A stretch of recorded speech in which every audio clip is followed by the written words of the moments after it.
just love to create. I love to inspire. Yeah, here. I haven't watched the police department's video on it yet. I'll pull it up.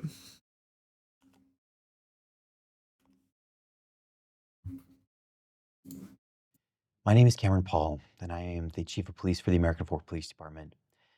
Okay. Brother, do you mind turning up the volume? Holy, it's actual ASMR. Wow. I cannot really hear him. Why is he whispering? Are his parents asleep in the next room? What is this? I'd like to address the members of our American Fork and Cedar Hills community regarding some videos currently circulating on social media that have been presented in a way that calls into question some of the actions of our department. In this message, I actually have to turn on subtitles. Bro, I can't hear you. Oh my god. Use your outside voice, please. Oh, wow. we'll be presenting 4 different cases and police responses from our police department, and we'll provide a detailed overview as to what happened and what our actions were.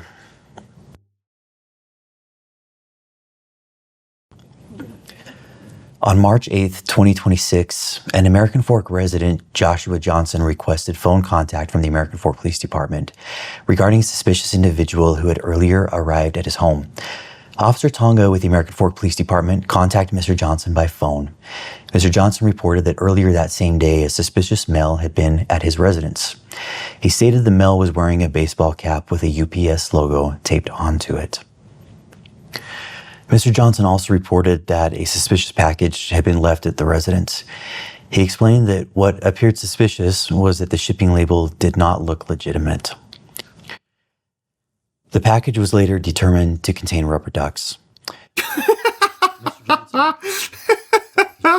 He believed the mail was an individual named Benjamin Snyder, who, according to Johnson... I can't believe it. Mr. Johnson further explained that civil proceedings were occurring in Oregon and stated that he believed Snyder was sending individuals to his home to harass him. To serve him, brother, they can only go forward if he gets served the papers, which is what he was trying to explain to the officers that were called out there numerous times, literally countless times. How else, like, he can't go himself because Josh is a bitch and has, like, formally trespassed him, so if he shows up, he goes to jail for it. But by law, through the legal process, he has to serve those papers. So, like, what's he supposed to do? Now, the rubber ducks, that's probably something totally separate. I'm sure that probably doesn't tie directly in to serving him the papers. But, brother, it's not harassing him to try and serve him the legal documents. This is a legit tactic process servers use, by the way. The rubber ducks is? Let me look that up. I'm very unfamiliar with all of this, so let me see.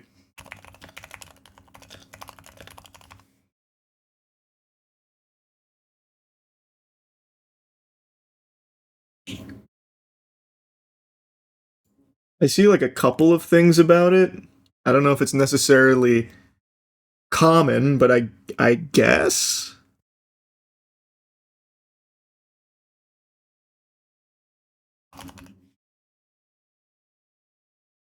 No, like using disguises. Oh, that I know. I thought you were talking about the rubber ducks.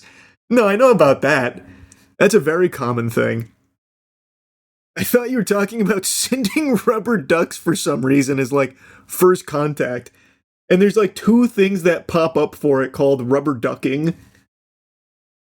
So I don't know.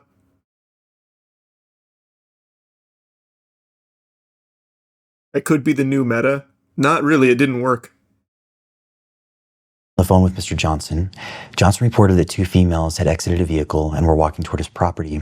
He also reported that a male driver remained inside the vehicle. Officers Tonga and Richardson responded to the area.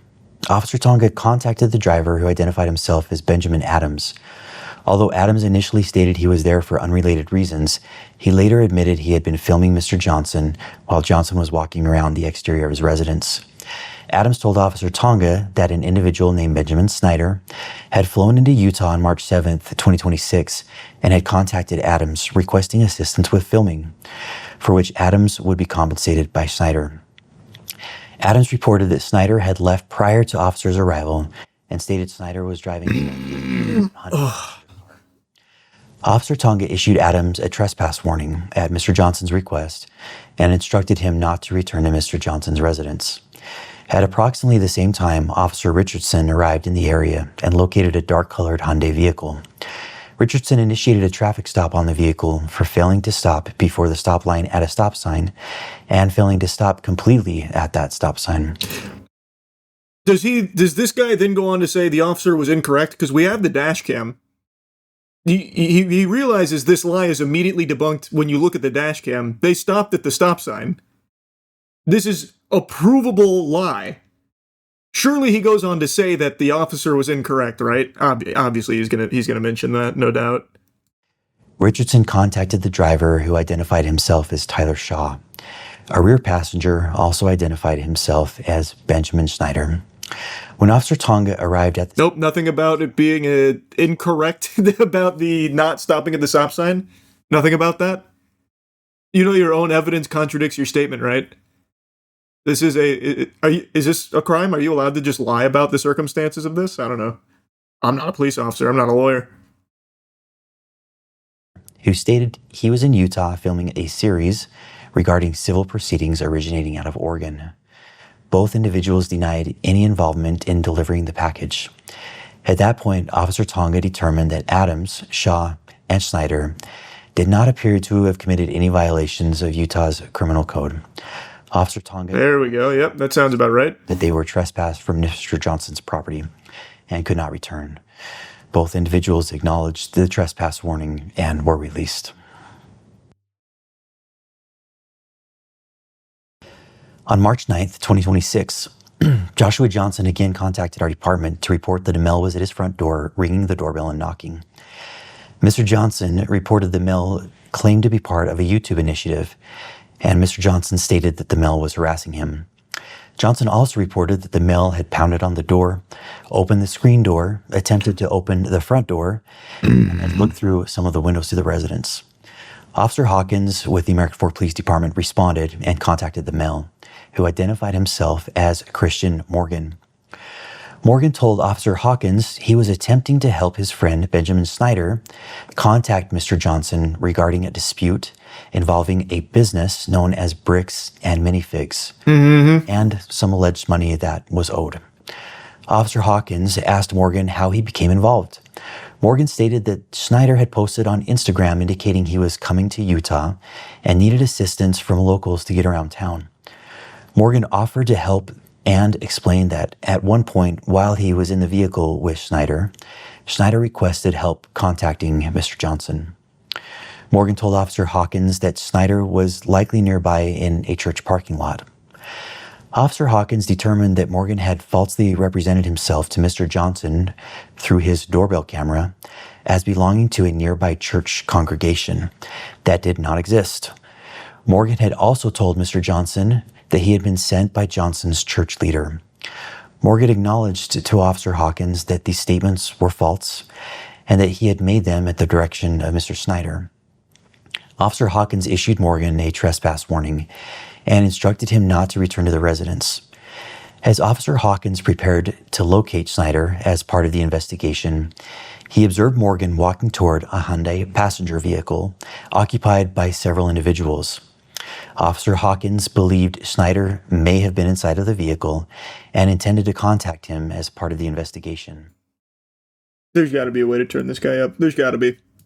I can't even focus on what he's saying because I can hardly fucking hear it. I feel like I'm taking like a physical with the doctor right now to check my hearing. This is unbelievable. This is unbelievable how soft-spoken this guy is.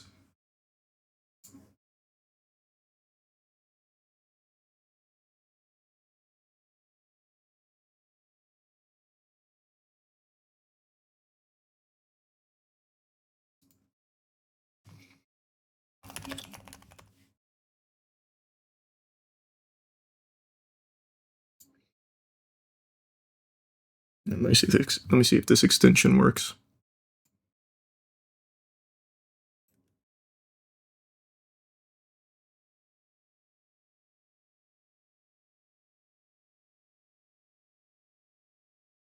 I accidentally almost bookmarked it.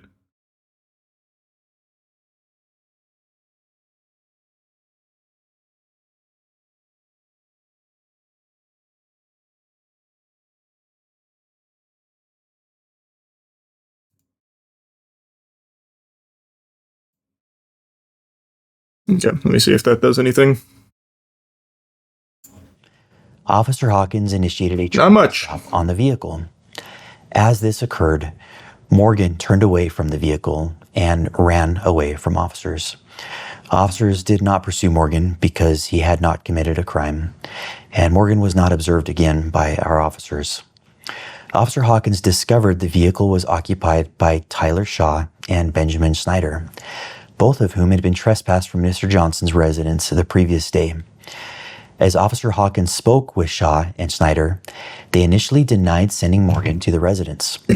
Later in this conversation, Snyder admitted they had indeed sent Morgan and another unidentified individual to attempt to contact Mr. Johnson because, according to Snyder, their civil case could not proceed without an attempt at verbal reconciliation. I mean, it's not just according to them, it's according to law, brother. Why are you making it sound like that's up for debate? It's literally part of the legal process. I don't know why he's trying to frame it that way.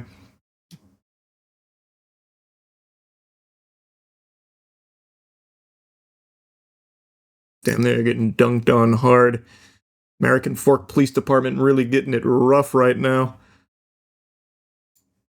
During the interaction, Officer Fraughton indicated he believed Shaw's eyes appeared glossy and expressed concern regarding possible impairment. You're not going to mention why they got, why this has happened now? Because someone put in a tip that they had heroin? Are we just glossing over that? Did I miss it because I can't fucking hear this guy at all? Sounds like he's talking to me from underwater. We're not going to address the fact that you have just pulled them over because someone gave you a tip that they have heroin, so now you're acting off of just like a fraudulent lie, and now you're saying, oh, his eyes looked glossy. We're not going to bring that up?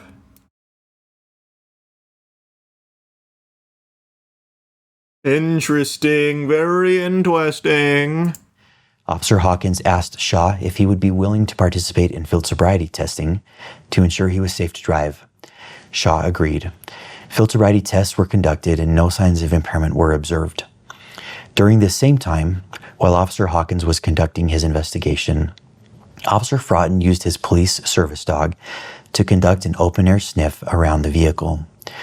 Fraughton's police service dog alerted to the presence of the odor of a controlled substance. Subsequently searched. No illegal substances were located inside of the vehicle. Okay, they just went out of order. In a conversation, Snyder admitted to Officer Hawkins that he and Shaw had actually delivered a package of ducks to Mr. Johnson's residence with the intent to have Mr. Johnson sign a fake delivery confirmation on Snyder's phone so that Snyder could later use that signature to create a forged contract claiming Snyder could not be trespassed from the property for 5 years. Snyder indicated he did not believe there was anything wrong with this and believed that there was nothing wrong with his posing as a UPS delivery driver.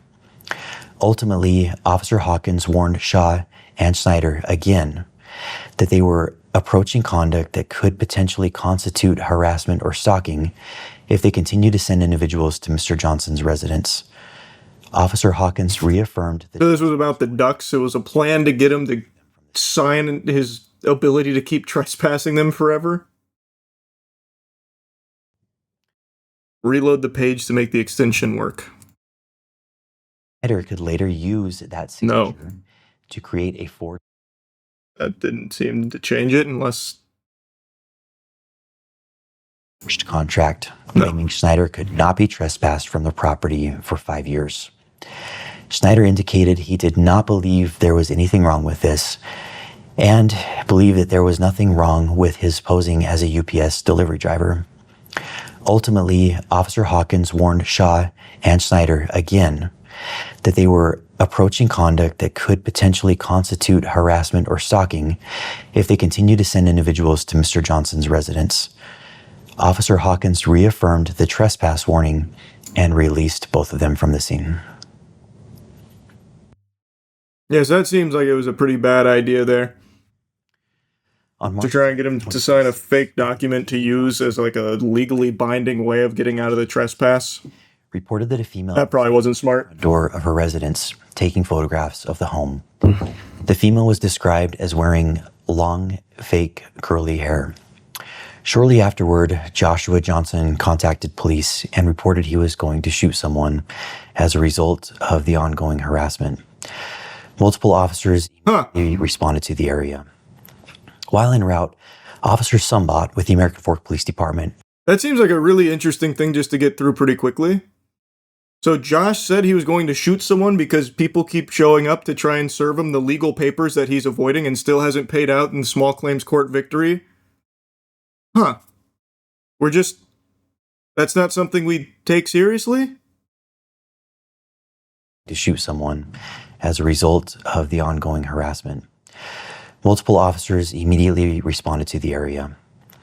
While en route, Officer Sumbot with the American Fork Police Department contacted Mr. Johnson by phone. Mr. Johnson reported that Benjamin Snyder and several affiliates were outside of his residence and had approached the home, frightening his wife and his children. When Officer Sumbot arrived, he located a vehicle parked north of the Johnson residence, and that vehicle was occupied by Sierra Lautz and Benjamin Snyder. Officer Sumbot asked what they were doing in the area. Snyder stated that he was involved in a court case and needed to provide legal paperwork to Mr. Johnson. Yep. Snyder indicated he worked for himself and that Lautz was his process server. Officer Sumbot then contacted Mr. Johnson to gather additional information regarding the situation. Mr. Johnson explained there was an ongoing dispute involving a Bricks Minifigs franchise located in Oregon. Mr. Johnson stated that the prior owner, Crystal Law, had we already know this part. You're just going to tell them that lie. Sent to the store to secure the franchise location and protect company assets. Mr. Johnson further not company assets, by the way, since they didn't pay for it and apparently don't do consignment, so it's not theirs. But according to Johnson, Mansell had not been paid. Mr. Johnson stated that when he arrived at the Oregon franchise location, Mansell demanded payment from Johnson and his business partner. Johnson reported that corporate representatives advised him they would address the consignment issue directly. However, Johnson claimed that Mansell continued attempting to hold Johnson and his business partner personally responsible under the agreement. Mr. Johnson also pretty reasonable. There were Lego sets believed to belong to Mansell that remained at the store. According to Johnson, they offered to return those items, but Mansell refused and continued demanding compensation. Mr. Johnson alleged that Mansell had hired Benjamin Snyder to harass, stalk, vandalize the store, threaten to murder, and forge signatures. The forged signatures apparently ties into the rubber duck, so maybe that's true, but threatened to murder the manager of the store? What? Yeah, just like Josh believed that there was heroin in Ben's vehicle, which obviously wasn't true. Huh. What an interesting thought there. What an interesting theory. So they're saying now that they offered to return the Legos and Brian refused. That would be news to me. Because even when their fucking COO or CEO, whoever it was that went on stream to beclown himself publicly last night, even he was like, we're not giving them back. or whatever. It seems like they really don't want to give them back. I don't know if that option was ever on the table. Or maybe it's like in part 1, where Josh was like, oh yeah, you just have to give me an apology and I'll get them right back to you. So they go through all of that and then he never gives them back. He just keeps kicking the can down the road and still never gives them back. Very interesting. What a guy. What a guy.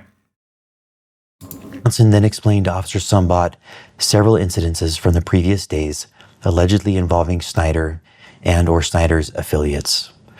Officer Sumbot informed Mr. Johnson that Snyder stated he was present with a process server to serve legal paperwork. Is that right? It's because the Legos they offered to return were valued between $2.5 to $5K, so it was a small fraction of what they stole. Is that it? So they did offer to give him back like 2 sets from the collection? Like, all right, here, scram, here's 2 sets back. So that's what he's referring to? Okay.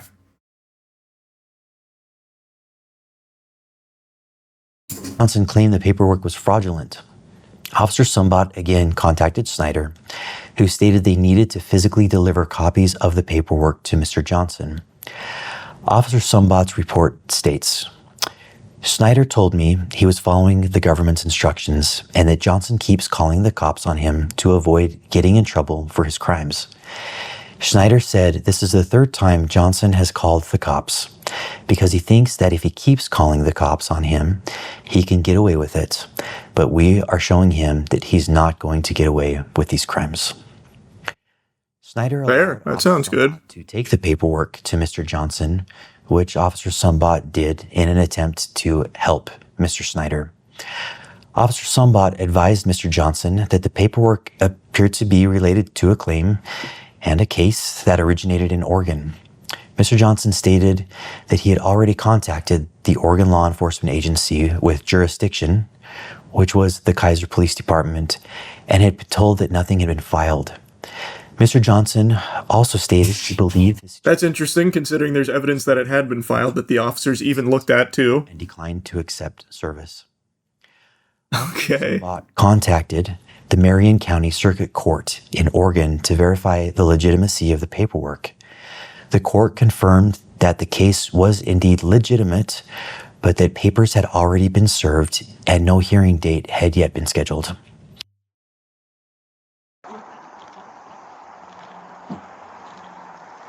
That would be big if true. It doesn't seem true, though. Yeah.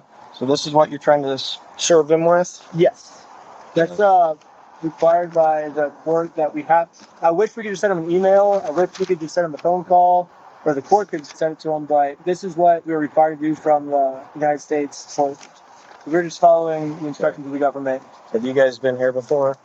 I have once. I came one time to have a good faith conversation with them before suing, which the government also requires us to have before. So are you Benjamin Snyder? Yes. Okay. So I'm just following basically the instructions of the government, and he keeps calling the cops on me to try to avoid getting in trouble for his crimes.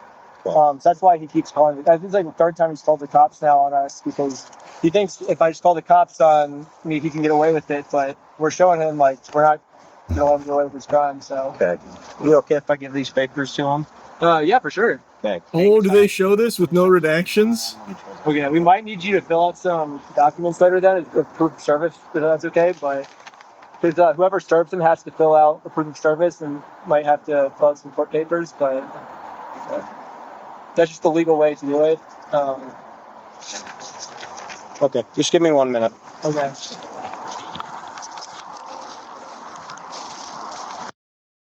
Nope, still redacted. Cool. So we'll go ahead and take the off the full department's word on it. He does not want the paper. So Does not want the papers? here's that back for you. Okay. He wanted you trespassed. While officers were speaking with the involved parties, a sign was also located on the park strip across from Mr. Johnson's residence. That's so interesting. If the actual order of events is he had already been served the papers appropriately and this was all for content, it surely would have been really easy to let us see that conversation and him prove that he had already gotten the service. But I guess we just have to trust the American Fork Police Department that they're being truthful. We know Josh is a real upstanding guy. We know he's no nonsense, straight as an arrow.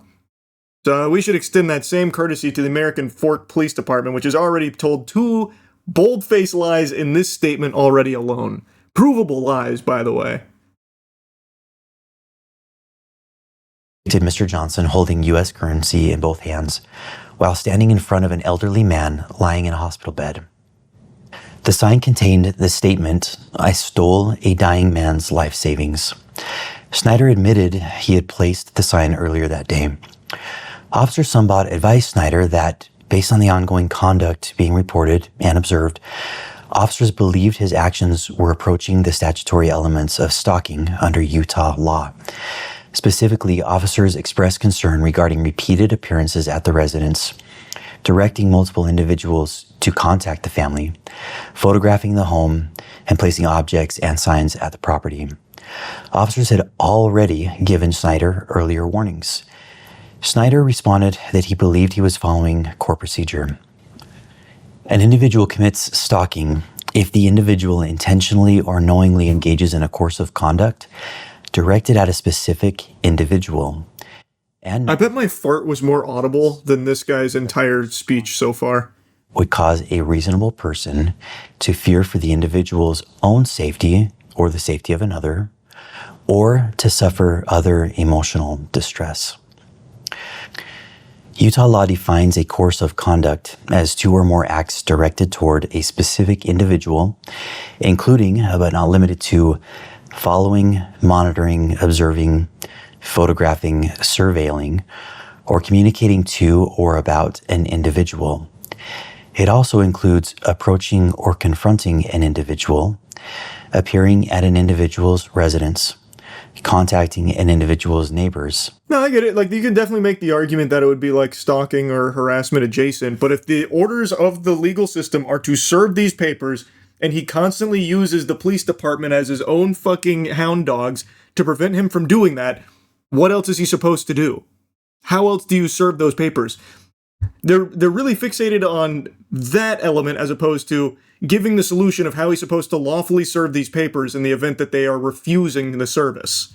I'm genuinely, what else do? You get a process servicer, which is what he did, right? Wasn't that the legal processor? So, like, they did. So what's the other method? If you can't do email and you can't do phone, it has to be physical for whatever fucking reason, and they just keep saying, nuh-uh. What else, like, how else are you supposed to do it that doesn't somehow tiptoe on this line of what is stalking adjacent? Like, I get, like, the filming and stuff. Yeah, you could definitely make that as a stronger case, whatever. But the guy is still just refusing it. That still seems like you should be more on the side of the person trying to deliver this lawful order from the legal system to the guy who knowingly still hasn't paid out the small claims court loss that he owes. He is still dodging that, which is a crime. So I don't know, just what's the solution then? I'd love to hear the American Fork Police Department explain it. I'd love to know. The server does it on your behalf, which is what they tried. Even the officer in this, like in the video and even in their own body cam, the officer was going to be the server, but Josh said no. So he didn't serve it, and they redacted the entire conversation suspiciously. Or not suspicious, obviously, there's nothing fishy going on there. But, like, even a police officer who went to serve it didn't successfully serve it because Josh said no. So then what do you do?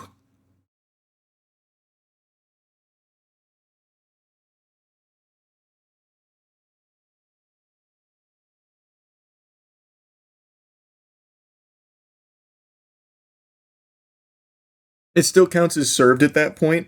Not in the system, it doesn't. How would they know? How would they know if it counts as served if the guy said no? Because you have to submit it.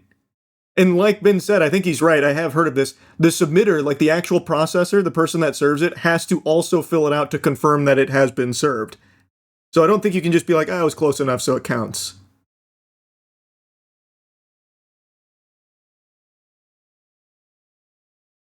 Again, I'm pretty new to all this stuff here, but it seems like there was not a whole lot of opportunity here to do it in any other way. Even the fucking police officers couldn't successfully serve Josh, and I guess that's fine. I don't know. It's very odd. But you could make the case that it's overboard because of, like, he kept showing up. But again, without a whole lot of options, how else are you even going to attempt to pursue justice in a case like this? Cause that Snyder had committed the offenses of stalking and targeted residential picketing under Utah law. Snyder was subsequently arrested and transported to the Utah County Jail. That was his first arrest.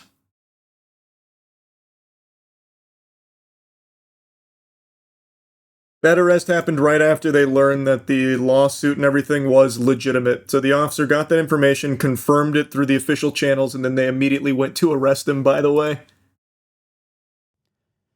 On March 11th, 2026, Joshua Johnson again contacted the American Fork Police Department to report that Benjamin Snyder and several affiliates were again in the area. Mr. Johnson, this was the sign. The individual he believed had been stalking him was across the street from his residence, placing another sign containing Johnson's photograph. Johnson also reported that individuals involved were speaking with his neighbors. Officer Richardson with the American Fork Police Department responded to the area and observed 4 individuals hanging a sign directly across from Johnson's residence. The sign appeared to be either the same sign or a replica of the sign that was referenced in case 26AF02033. Officer Richardson contacted the group and asked what they were doing. The group stated they were supporting a GoFundMe campaign for a dying man. One of the individuals, later identified as Sheldon Norcross, voluntarily showed Officer Richardson his phone to display the GoFundMe. While viewing the phone, Officer Richardson observed that Norcross was actively engaged in a FaceTime call. Officer Richardson asked Norcross who it was he was speaking with, and specifically asked whether it was Benjamin Snyder. Norcross confirmed Snyder was on the FaceTime call. God, he's like their boogeyman over there in Utah. The known facts and the elements of Utah's stalking statute, and taking into consideration the new actions from that day, Officer Richardson established probable cause to arrest Snyder for an additional count of stalking. Jesus. Richardson believed Snyder was coordinating conduct through third parties that constituted a continued course of conduct under the statute we reviewed. Officer Richardson then decided to seize Norcross's phone, pending the approval of a search warrant, in order to preserve potential evidence and prevent the deletion or alteration of any data. According to Officer Richardson's reports, when Norcross was informed that the phone was going to be seized, Norcross immediately began manipulating the device. Oh my God, he's actually going for it. He's alting. That manipulating the device, it's all on camera, by the way. He went to lock his phone. That's the manipulation they're talking about on the device. Making it sound like he went in there with like a fucking magnet or something to start like tampering with it and erasing it, like he hacked into the mainframe. Because the officer fucking freaked out. He's like, don't do it. And he's like reaching for his gun or something. Don't do it. You're destroying evidence. Because he locked his phone. It's all on camera, by the way. Now it is officially, they are doubling down on that, digging their heels in, saying that he was manipulating the device, implying that he was trying to hide nefarious activity and shit. Richardson wrote in his report, Norcross then immediately opened his phone and began manipulating it, which led myself and Lieutenant Adamson to believe he was attempting to destroy evidence on his device. At that point, Officer Richardson and Lieutenant Adamson forcibly removed the phone from Norcross's grasp after what Richardson describes in his report as a very brief altercation. Altercation? You just took his phone and that was it. That was the end of it. Investigation. At this time, officers did not know where Snyder was located. While still on scene, Officer Richardson received information from an American Fork resident stating that several YouTubers had been renting an Airbnb property from this citizen. Officers This is when they raid it. Airbnb with the intent to arrest Snyder for an additional count of stalking. So it really seems like the entire community over here, like the Mormon community here, is all over Josh's meat to like really ride or die for him. So now they're just snitching on them just having an Airbnb. That seems completely unprompted that one of the residents was like, there's some YouTubers that bought this Airbnb. Go raid them with guns, please, ASAP. That's scary. That's some freaky shit. Upon arrival, officers developed probable cause, including information gathered from video surveillance from the Airbnb, to believe that Snyder had entered the residence and had not yet exited. Officers then prepared a search warrant affidavit requesting authorization to enter the residence to locate and arrest Snyder. During contact with the Airbnb... By the way, they don't do this for real stalkers. They would never do this to a real stalker. For an average normal citizen, if you have a stalker that is like a threat to your actual life, they would never go this far. You would be dead in the ground before they ever even thought of acting. The owner reported overhearing conversations about possible stolen Legos. Specifically, officers wrote in the search warrant affidavit, the homeowner also disclosed that he could hear multiple individuals inside the residence speaking about possibly stolen Lego toys they had taken. How reliable. Added a request within the search warrant affidavit seeking authorization. We heard some like crackhead say that he thought he heard them talking about Legos they stole, including Lego merchandise. 4th District Judge Roger W. Griffin. By the way, this is exactly what Josh said he would do if he pursued legal action against him, if he tried to sue him. Josh said point blank, "You stole the Legos then, bitch. How about that? So you have two choices. You can shut the fuck up or we can go this route." Ben didn't shut up, and now all of a sudden they've got a search warrant here about some stolen Legos that they got from an anonymous guy who was apparently just chit-chatting, thinking that he heard them talking about the stolen Legos they have. Reviewed and approved the search warrant. Officers executed the warrant as a knock and announce warrant. What this means is that our officers take the time to knock on the door, to present themselves as officers, and to inform anyone inside that they have a search warrant. As they were doing this, individuals came to the door. Ultimately, 5 individuals exited the residence. Those individuals were identified as Benjamin Schneider, Tyler Shaw, Stephen Allen, Sierra Lautz, and a male who was later identified as a 16-year-old juvenile. Individuals exited the residence. They were placed in handcuffs while officers secured the scene. During Schneider's detention, Lieutenant Adamson took hold of Schneider's right arm. Lieutenant Adamson later reported that he felt Schneider tense his arm, at which point Adamson moved Schneider's right arm behind his back to place him into custody. Mr. Schneider later addressed this incident in one of his YouTube videos. In the X-ray image displayed by Mr. Schneider in that video, a small L is visible in the upper right-hand corner of the X-ray. The L indicates the image is that of the left shoulder. The video shows Lieutenant Adamson handling Schneider's right arm during the arrest. Oh, that's interesting. Officers documented no complaints of arm or shoulder pain by Mr. Schneider during his detention, transport, or booking process at the jail. All 5 individuals were transported to the American Fork Police Department. Due to limited interview room availability, the individual... That was just a stock image? In the video, is it just a stock image? I didn't look too hard at it. What the officer fails to address, though, is why he did that in the first place. The officer said that Ben was attempting to run, or gave him an indication that he was about to run, which is why he roughed him up there, why he grabbed him in the first place. I don't know why that slips through here with him not addressing that.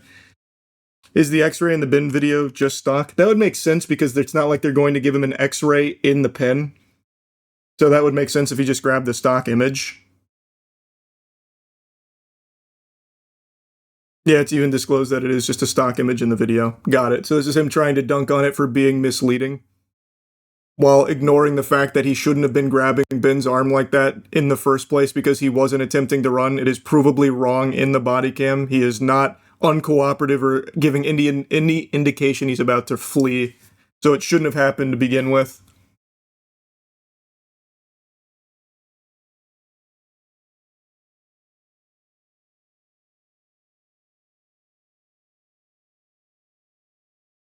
rooms and holding cells while interviews were conducted. The juvenile male was also immediately released to his parents upon arrival at the police department. The 4 adult individuals... I think he was just showing it for reference in the video, since most doctors can tell when an arm is out of place and you wouldn't normally need an x-ray for it. That's super true. They don't really do that for a dislocation, huh?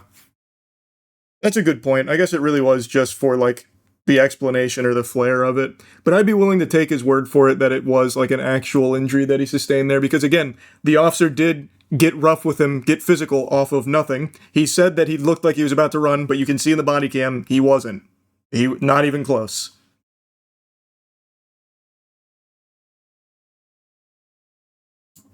Can't hear the audio? Hey, take that up with the American Fork Police Department, file a complaint. Have them fire their audio engineer, or have them hire one, because this shit is abominable. I've done all I can for it. That's on them. Agreed to interviews with Detective Nicosia. The contents of those interviews are documented in the Associated Police reports, which will be made available through a link accompanying this. You can't because they took down their website. Ultimately, Detective Nikosia They moved it to the Bricks Minifigs official site, I bet. Appeared to have been acting at the direction. They're private contractors now. Mr. Snyder. These 3 individuals were ultimately released from the police department. Mr. Snyder was subsequently transported to the Utah County Jail, where he was booked for an additional charge of stalking.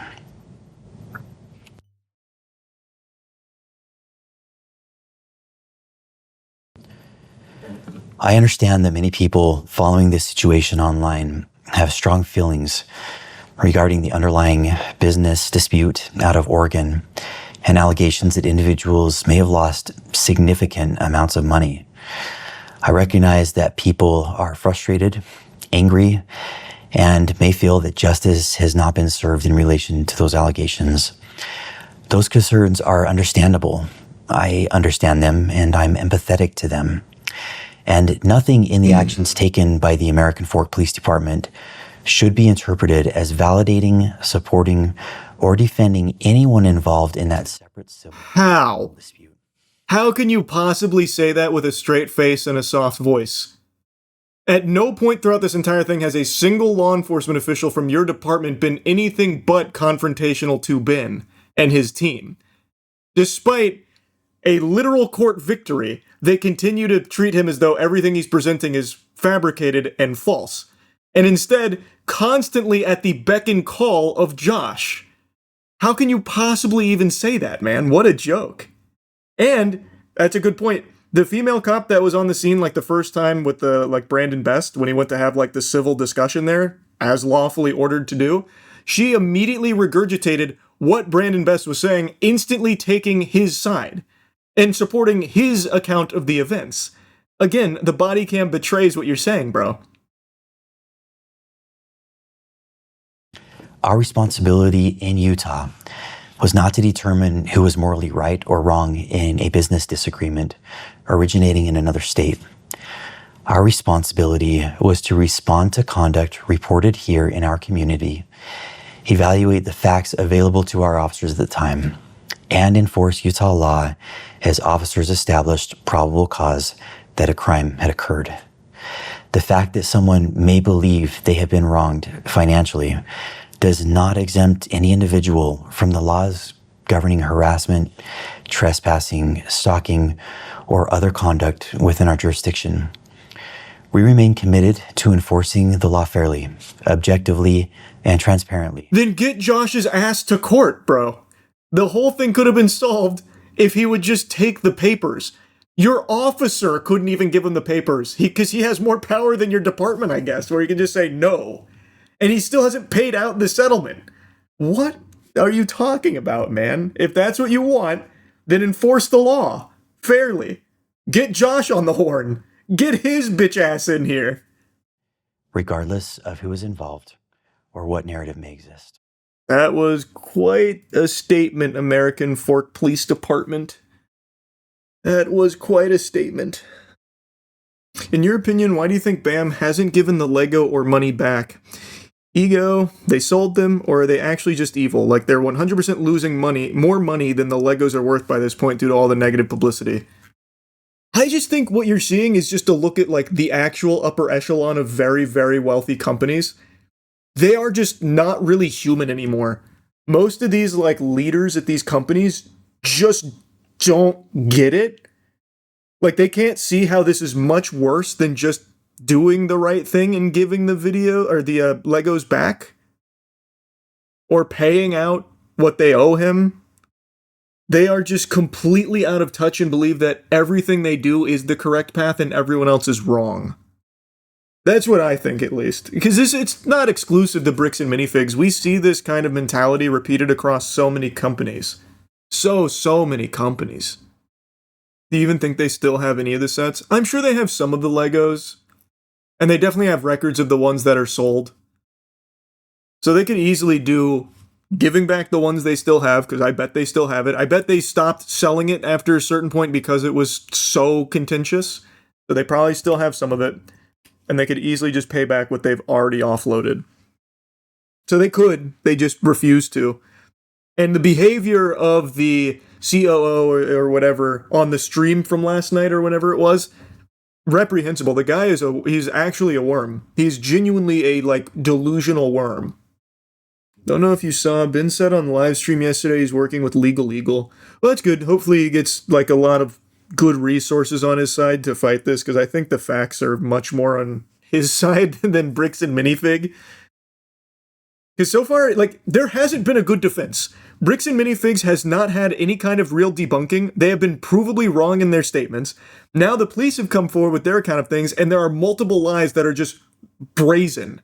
So there hasn't been any good defense yet. It is all on the side of Ben. And there's been ample opportunity for the American Fork Police Department, for Bricks and Minifigs to actually start debunking things and saying, no, this is what's wrong, this is what's manipulated, here's the facts to support us instead of Ben. But they haven't provided any of that. They have none of that. So I just don't see how there's even another angle they could play at. From what I saw, LEGO, the actual company, is even investigating the situation now. I wouldn't put a lot of stock into that. I imagine LEGO would be far more on the side of Bricks and Minifigs than they would Ben, because I believe companies view people like Ben as a disruptive actor that is more of a problem than a boon to their business. So I'm pretty confident LEGO would side with Bricks and Minifigs. I disagree, actually. I think LEGO would cut BAM out since it's way worse for their brand. It's possible, I guess. I mean, I'm not the most knowledgeable on LEGO. I don't know what kind of company LEGO is, like in terms of what they value more, business partnerships or their image. If they do care more about their image, then yeah, they could probably cut out Bricks and Minifigs. But if they don't, and they only care about like the bottom line, I bet they would probably support Bricks and Minifigs. But I just don't know enough about LEGO, so I couldn't tell you.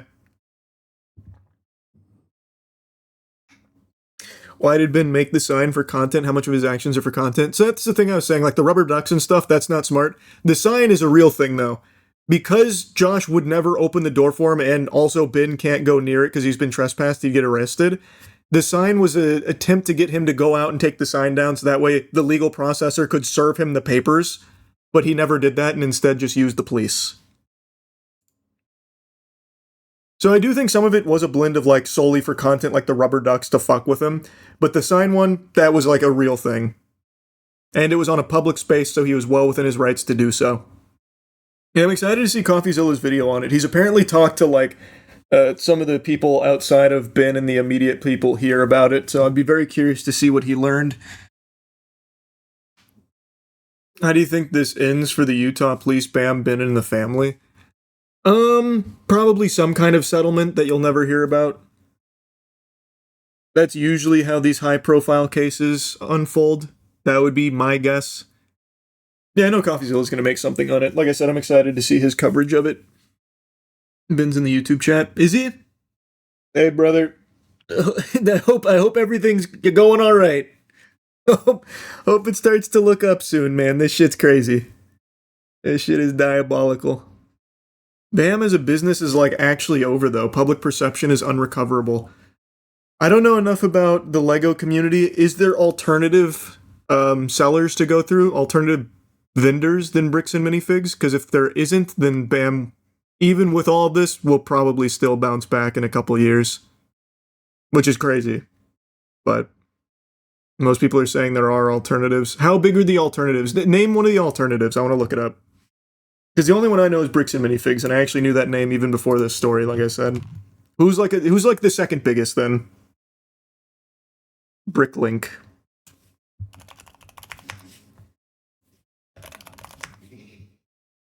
Well, I mean, they're not small. So if BrickLink is the second biggest, they're generating roughly, according to their last annual revenue report, over $10 million. For reference, Bricks and Minifigs is about 10x that. Well, more than 10x that. But BrickLink isn't small. I guess they could pick up the market share. BrickLink is literally ran by LEGO themselves. They're significantly bigger. LEGO literally owns them. Why the fuck would you even go to Bricks and Minifigs then? Wait, what? This is actually LEGO owned? Why would you go to them then? Or why wouldn't you go to them then? How the fuck could this be the second biggest behind Bricks and Minifigs? It's just due to the pricing? Oh, okay. So I guess Bricks and Minifigs just had more competitive pricing, gotcha.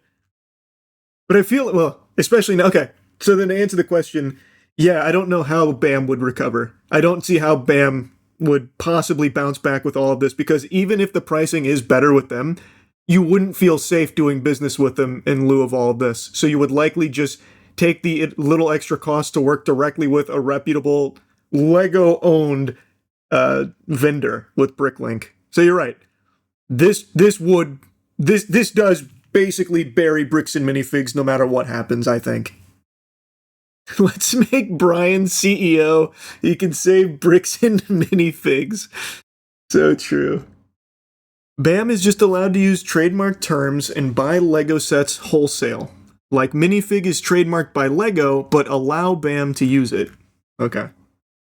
BrickLink is basically eBay for Legos. It's people selling their own collections. Ah. Okay. That is quite a bit different than Bricks and Minifigs. Okay. Make sure to smash that like button. Thumbs up, ring the bell, tell your mom I said hi.